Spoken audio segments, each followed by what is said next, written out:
pembacaan putusan terakhir, yakni putusan DKPP nomor 123 dengan terhadu KPU RI. Dipersilakan Yang Mulia Bapak Didik Suprianto, MIP, Yang Mulia Dr. Ida Budiati, dan Yang Mulia Bapak Pramono Ubed Tantowi.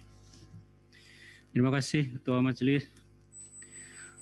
Putusan nomor 123 PKE DKPP Romawi 10 2020.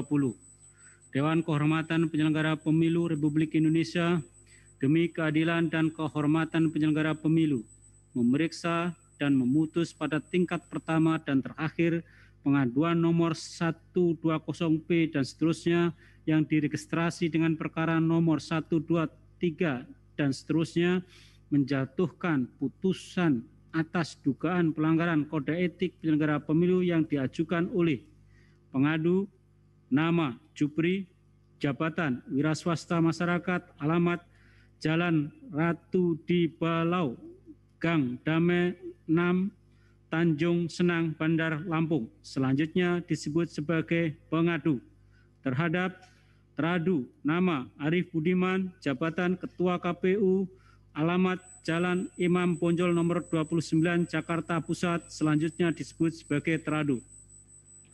Membaca pengaduan pengadu, mendengar keterangan pengadu, mendengar jawaban teradu, mendengar keterangan para ahli, dan memeriksa dan mempelajari dengan seksama segala bukti yang diajukan pengadu dan teradu. Duduk perkara, kewenangan DKPP, dan kedudukan hukum dianggap telah dibacakan. Pertimbangan putusan. Menimbang keterangan dan jawaban para pihak, saksi, ahli, bukti, dokumen, serta fakta yang terungkap dalam persidangan, DKPP berpendapat. Menimbang pokok aduan pengadu yang mendalilkan bahwa teradu mendampingi, menemani Evi Novida Ginting Manik yang telah diberhentikan DKPP pada 18 Maret 2020 untuk mendaftarkan gugatan ke PT UN Jakarta. Dalam persidangan, teradu menerangkan bahwa kehadirannya di PT UN pada tanggal 17 April 2020 menjelang makan siang tidak dimaksudkan menemani Evi Novida Ginting Manik untuk mendaftarkan gugatan ke PT UN Jakarta. Pendaftaran gugatan ke PT UN Jakarta diajukan Saudari Evi Novida Ginting Manik bersama kuasa hukum secara elektronik pada pukul 7.31 WIB. Kehadiran teradu sekedar memberi dukungan moral, simpati, dan empati didasarkan pada rasa kemanusiaan. Teradu hanya menunjukkan dukungan moral sebagai individu karena telah lama bersahabat. Kehadiran teradu di PT UN tidak dalam kapasitasnya sebagai Ketua KPU yang merepresentasikan lembaga, sebab pada hari yang sama tanggal 17 April 2020 sedang menjalankan WFH, work from home. DKPP sangat memahami ikatan emosional yang kuat antara teradu dan Saudari Evi Novida Ginting Manik yang terbangun dari kesamaan profesi dan merintis karir dari bawah sebagai penyelenggara pemilu hingga sama-sama terpilih dan duduk sebagai anggota KPU periode 2017-2022.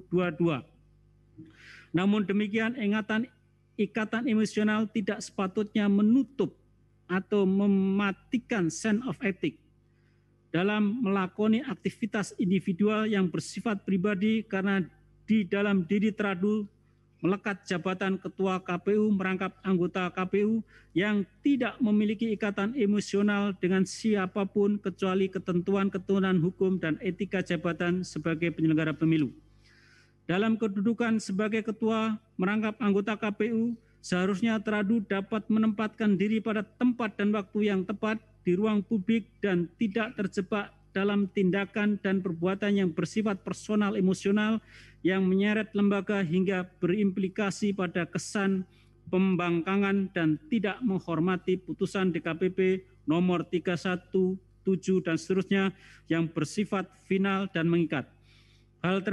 Hal tersebut sesuai dengan ketentuan pasal 458 ayat 13 Undang-Undang nomor 7 tahun 2017 tentang pemilihan umum dan sebelumnya dalam putusan MK nomor 31 dan seterusnya telah dipertegas tafsir konstitusionalnya bahwa putusan DKPP bersifat final dan mengikat bagi Presiden, KPU, KPU Provinsi, KPU Kabupaten Kota, dan Bawaslu.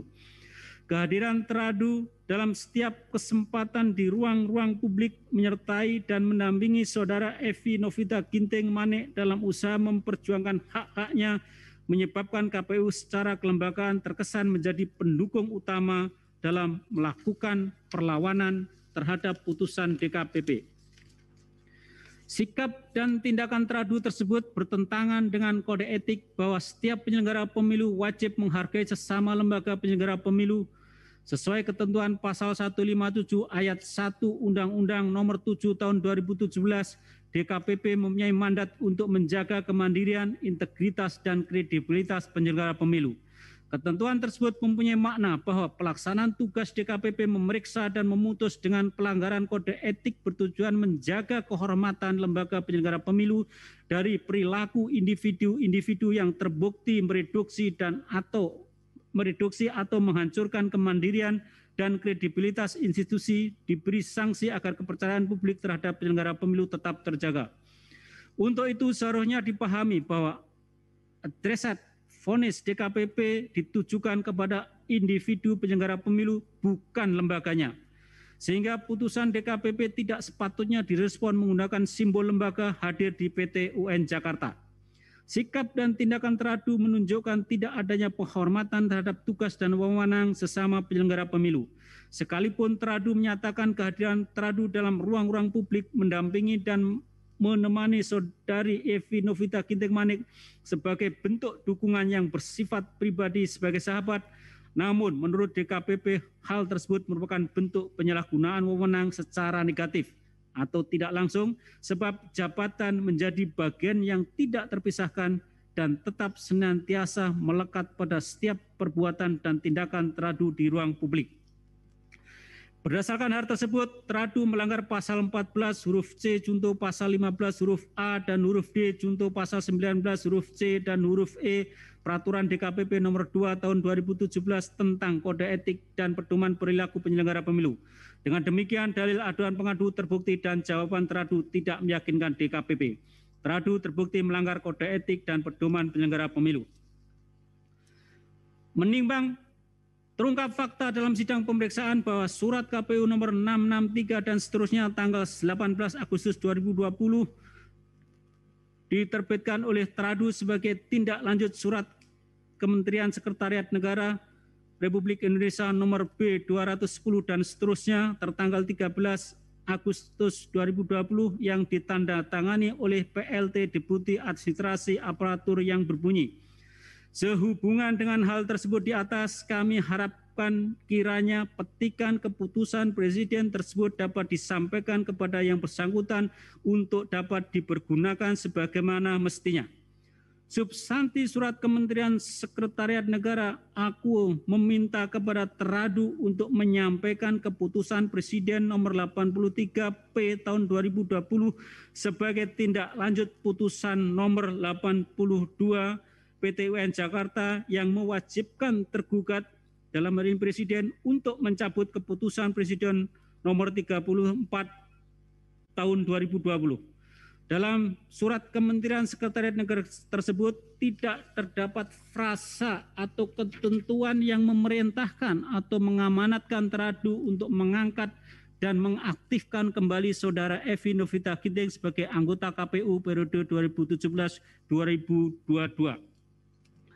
Namun dalam surat nomor 663 dan seterusnya yang ditujukan kepada Saudari Evi Novita Ginting Manik tidak hanya menyampaikan keputusan Presiden tetapi teradu tanpa dasar meminta Saudari Evi Novita Ginting Manik segera aktif melaksanakan tugas sebagai anggota KPU periode 2017-2022.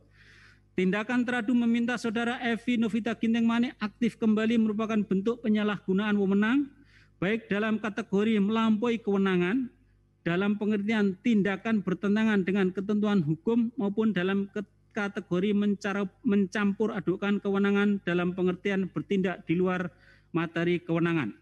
dan kategori sewenang-wenang yang bertindak tanpa dasar kewenangan, sebagaimana diatur dalam pasal 18 Undang-Undang Nomor 30 Tahun 2014 tentang administrasi pemerintahan.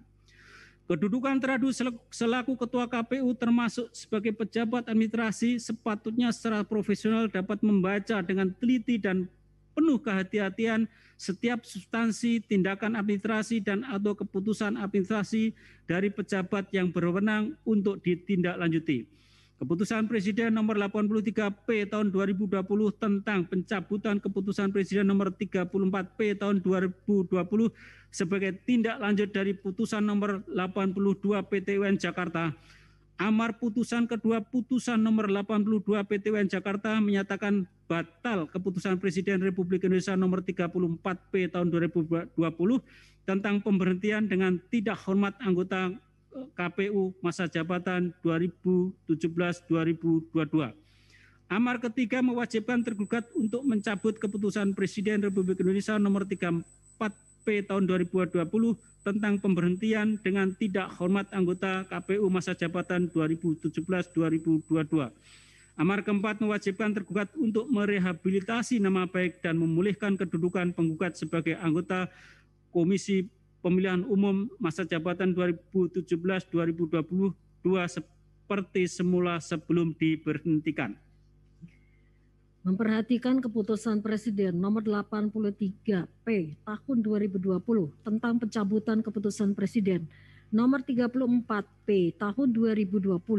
Bagian pertama hanya mencabut keputusan Presiden Republik Indonesia nomor 34P tahun 2020 tentang pemberhentian dengan tidak hormat anggota Komisi Pemilihan Umum masa jabatan tahun 2017-2022 tanpa disertai dengan pelaksanaan amar keempat untuk merehabilitasi nama baik dan memulihkan kedudukan penggugat sebagai anggota Komisi Pemilihan Umum masa jabatan tahun 2017-2022.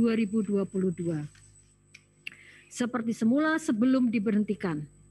Dalam paradigma positivisme, pencabutan keputusan Presiden Republik Indonesia nomor 34P tahun 2020 tentang pemberhentian dengan tidak hormat anggota Komisi Pemilihan Umum masa jabatan tahun 2017-2022 tidak serta-merta dapat disimplifikasi bahwa keputusan Presiden yang telah dibatalkan sebelumnya seketika keputusan tentang pengangkatan hidup kembali dan dapat menjadi dasar untuk mengaktifkan Saudari Evi Novida Ginting Manik sebagai anggota Komisi Pemilihan Umum masa jabatan tahun 2017-2022. Jika cukup dengan pembatalan keputusan Presiden nomor 34P tahun 2020 disertai dengan mewajibkan Presiden sebagai tergugat mencabut keputusan aku sebagai dasar mengaktifkan Saudari Evi Novida Ginting Manik sebagai anggota Komisi Pemilihan Umum masa jabatan tahun 2017-2022, maka amar keempat putusan nomor 82 PT UN Jakarta yang mewajibkan tergugat untuk merehabilitasi nama baik dan memulihkan kedudukan penggugat sebagai anggota Komisi Pemilihan Umum masa jabatan 2017-2022 seperti semula sebelum diberhentikan. Sedianya tidak diperlukan. Pelaksanaan amar keempat semestinya menjadi dasar untuk mengangkat kembali dan mengaktifkan Saudari Evi Novida Ginting Manik sebagai anggota Komisi Pemilihan Umum masa jabatan tahun 2017-2022. Namun hal tersebut sama sekali tidak menjadi bagian dalam keputusan Presiden nomor 83P tahun 2020. Tidak dipenuhinya amar keempat putusan nomor 82 PT UN Jakarta dalam keputusan Presiden nomor 83P tahun 2020 merupakan sikap bijaksana Presiden yang sangat memahami sifat putusan DKPP yang bersifat final mengikat sebagaimana dalam ketentuan pasal 458 ayat 13 Undang-Undang Nomor 7 Tahun 2017 tentang Pemilihan Umum dan sebelumnya telah dipertegas dalam putusan Mahkamah Konstitusi Nomor 31 Tahun 2013 yang menyatakan bahwa putusan DKPP bersifat final dan mengikat bagi Presiden, KPU, KPU Provinsi, KPU Kabupaten Kota, dan Bawaslu. Amar keempat, putusan nomor 82 dan seterusnya merupakan putusan yang tidak dapat dilaksanakan atau non-executable, sehingga tidak menjadi bagian dari keputusan Presiden nomor 83 P tahun 2020. Berdasarkan hal tersebut, teradu sama sekali tidak memiliki dasar hukum maupun etik memerintahkan Saudari Evi Novida Ginting Manik aktif kembali sebagai anggota Komisi Pemilihan Umum karena menurut hukum dan etika, Evi Novida Ginting Manik tidak lagi memenuhi syarat sebagai penyelenggara pemilu setelah diberhentikan berdasarkan putusan DKPP nomor 317 dan seterusnya. Pandangan ahli hukum administrasi negara Rudi Lukman dalam persidangan menyampaikan bahwa perlu dilihat aktifnya Saudari Evi Novida Ginting Manik apakah karena keputusan presiden atau surat radu. Menurut ahli, ada amar putusan PT UN yang khusus untuk rehabilitasi, sehingga seharusnya ada tindakan dari presiden untuk mengembalikan Saudari Evi Novida Ginting Manik dalam kedudukan sebelumnya sebagai anggota Komisi Pemilihan Umum. Tidak ada satupun tindakan atau keputusan administrasi yang dilakukan presiden sebagai dasar merehabilitasi atau mengembalikan Saudari Evi Novida Ginting Manik dalam kedudukan sebelumnya, kecuali surat teradu selaku Ketua KPU nomor 663 dan seterusnya yang ditandatangani oleh teradu. Bahwa surat akuo menurut teradu dibuat atas dasar keputusan bersama secara kolektif kolegial, tetapi pernyataan tersebut tidak didukung dengan alat bukti yang cukup berupa dokumen berita acara rapat pleno atau alat bukti lainnya, sehingga keputusan tersebut menurut DKPP merupakan tindakan sepihak teradu tanpa melibatkan atau sepengetahuan anggota lainnya. Demikian halnya keterangan teradu dalam persidangan yang menyatakan bahwa surat KPU nomor 663 dan seterusnya yang disampaikan kepada Saudari Evi Novida Ginting Manik sama dengan materi surat yang disampaikan kepada DKPP, Bawaslu, Kementerian Dalam Negeri, dan Ketua DPR, Ketua Komisi 2 DPR, serta surat yang dikeluarkan oleh Sekretaris Jenderal KPU yang ditujukan kepada KPPN 4. Namun dalam dokumen alat bukti T5, T6, T7, T8, T9 yang disampaikan teradu diantaranya surat nomor 664 dan seterusnya yang ditujukan kepada DKPP, surat nomor 665 yang ditujukan kepada Bawaslu, surat nomor 666 yang ditujukan kepada Ketua DPR, surat nomor 667 yang ditujukan kepada Ketua Komisi 2 DPR, dan surat nomor 668 dan seterusnya yang ditujukan kepada Menteri Dalam Negeri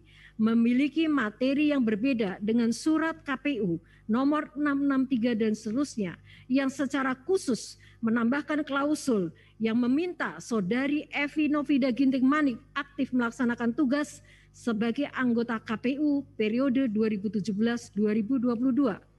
Tindakan teradu menerbitkan surat KPU nomor 663 dan seterusnya dengan menambah klausul yang meminta Saudari Evi Novida Ginting Manik aktif melaksanakan tugas sebagai anggota KPU periode 2017-2022 merupakan tindakan penyalahgunaan wewenang dalam kedudukan sebagai Ketua Komisi Pemilihan Umum yang sepatutnya memastikan seluruh kerangka hukum dan etika dalam setiap tindakannya. Berdasarkan fakta dan bukti sebagaimana diuraikan pada angka 431 dan angka 432, teradu terbukti tidak mampu menempatkan diri pada waktu dan tempat di ruang publik karena dalam setiap kegiatan teradu di ruang publik melekat jabatan sebagai Ketua KPU. Teradu juga terbukti menyalahgunakan wewenang sebagai Ketua KPU mengaktifkan kembali Saudari Evi Novida Ginting Manik dan bertindak sepihak menerbitkan surat nomor 663 dan seterusnya. DKPP berpendapat teradu tidak lagi memenuhi syarat untuk menyandang jabatan sebagai Ketua KPU. Berdasarkan hal tersebut, teradu telah terbukti melanggar pasal 11 huruf A dan huruf B, junto pasal 15 huruf A, huruf C, dan huruf D, dan huruf F, junto pasal 19 huruf C dan huruf E, huruf D, Peraturan DKPP nomor 2 tahun 2017 tentang Kode Etik dan Pedoman Perilaku Penyelenggara Pemilu. Dengan demikian dalil aduan pengadu terbukti dan jawaban teradu tidak meyakinkan DKPP. Teradu terbukti melanggar kode etik dan pedoman perilaku penyelenggara pemilu.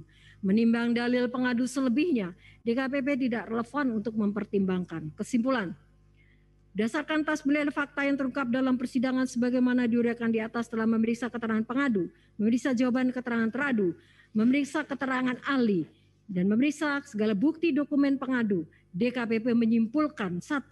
DKPP berwenang mengadili pengaduan pengadu. 2. Pengadu memiliki kedudukan hukum untuk mengajukan pengaduan aku. 3. Teradu terbukti melakukan pelanggaran kode etik dan pedoman perilaku penyelenggara pemilu. Berdasarkan pertimbangan dan kesimpulan tersebut di atas. Memutuskan 1. Mengabulkan pengaduan pengadu untuk sebagian. 2. Menjatuhkan sanksi peringatan keras terakhir dan pemberhentian dari jabatan Ketua Komisi Pemilihan Umum Republik Indonesia kepada Teradu Arif Budiman selaku Ketua Komisi Pemilihan Umum Republik Indonesia sejak putusan ini dibacakan. 3. Memerintahkan Komisi Pemilihan Umum Republik Indonesia untuk melaksanakan putusan ini paling lama 7 hari sejak putusan dibacakan. 4. Memerintahkan Badan Pengawas Pemilu Republik Indonesia untuk mengawasi pelaksanaan putusan ini. Demikian diputuskan dalam rapat pleno oleh 7 anggota Dewan Kehormatan Penyelenggara Pemilu, yakni Muhammad selaku Ketua Merangkap Anggota, Alfitra Salam, Teguh Prasetyo, Ida Budiati, Didik Supriyanto, Pramono Ubaid Tantowi, dan Muhammad Afifuddin, masing-masing sebagai anggota pada hari Rabu tanggal 6 Januari tahun 2021 dan dibacakan dalam sidang kode etik terbuka untuk umum pada hari ini Rabu tanggal 13 bulan Januari tahun 2021 oleh Muhammad selaku Ketua Merangkap Anggota, Alfitra Salam, Teguh Prasetyo, Didik Supriyanto, Ida Budiati, dan Pramono Ubaid Tantowi masing-masing sebagai anggota.